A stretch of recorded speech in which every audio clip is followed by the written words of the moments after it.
Assalamu alaikum frères et sœurs en islam, toujours un réel plaisir pour moi de vous retrouver. Et aujourd'hui mes frères et sœurs en islam, on va parler du mois béni du Ramadan. Nous sommes déjà dans le mois du Ramadan et on va constater mes frères et sœurs en islam que beaucoup de nos frères et de nos sœurs vont inventer des maladies du genre. Moi je suis asthmatique, j'ai le diabète, j'ai comment on appelle cela, ulcère d'estomac, tout ça, je ne peux pas supporter la faim, je ne peux pas jeûner. Mon frère, ma soeur en islam, Allah il est plus savant et Allah il sait mieux que nous.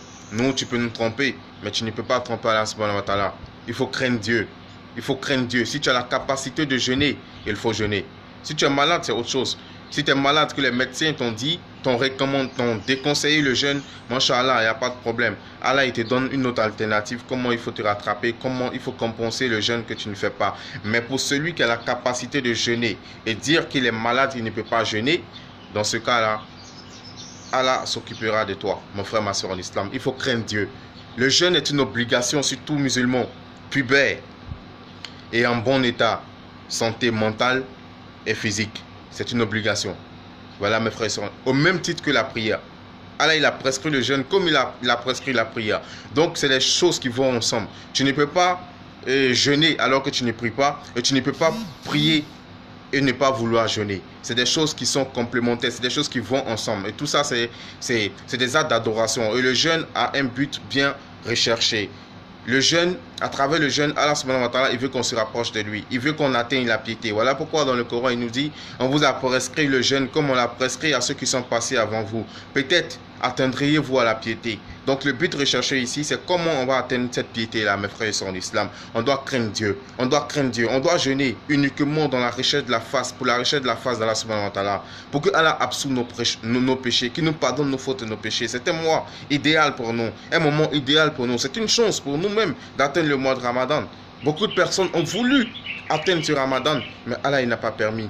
Et si toi et moi, on a cette chance-là d'être là pendant Ramadan, il faut qu'on emmagasine le maximum de bénédictions possibles, mes frères et sœurs en islam.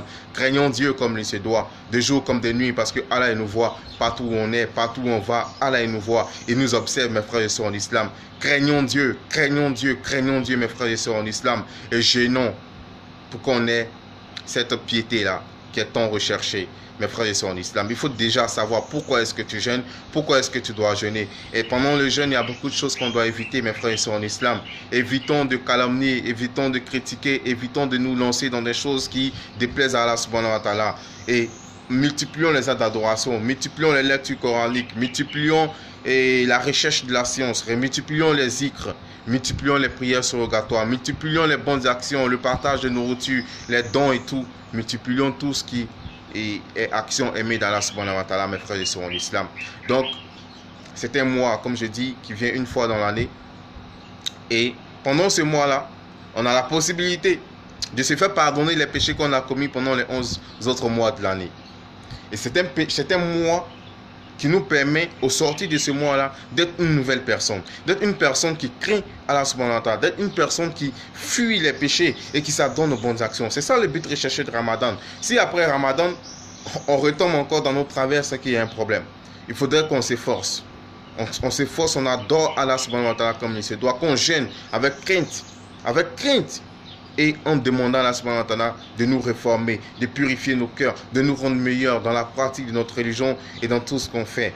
Et c'est en cela qu'au sortir de ce mois béni du Ramadan, Inch'Allah, on sera une nouvelle personne, on sera quelqu'un de meilleur. Qu'Allah nous facilite ce mois béni du Ramadan, qui fasse de nous des musulmans purs et sincères, qui nous achève soumis et qui nous donne la force de vraiment jeûner pour lui et pour nous-mêmes. Parce que quand on jeûne, c'est d'abord pour nous. Allah n'a pas besoin de ton jeûne. Non. Mais c'est un signe de ton amour pour Allah. C'est un signe c'est un signe de ta crainte d'Allah subhanahu wa ta'ala. Donc quand tu jeûnes, les bénéfices, c'est toi tu les as. Voilà, tu jeûnes pour toi. Pour toi, tu jeûnes pas pour quelqu'un. Et donc quand tu jeûnes, jeûne uniquement à cause d'Allah subhanahu wa ta'ala. Pas à cause du regard des gens. Surtout pas ça.